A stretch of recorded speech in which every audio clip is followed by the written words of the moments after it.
Moje marzenie właśnie się spełnia, czyli wybierzcie się ze mną na koncert Hansa Zimmera. Interstellar, Piracia z Karaibów, Duna, Król Lew.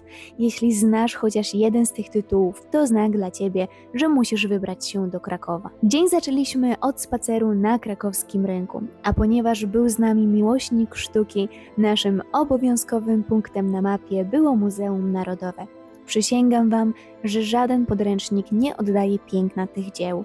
Naprawdę warto zobaczyć je na żywo. Później wybraliśmy się do restauracji na zupę cebulową i czeski gulasz z knedlikiem. 2 godziny przed wydarzeniem byliśmy już na Tauron Arenie w Krakowie, a potem zaczęła się magia. Good evening, ladies and gentlemen.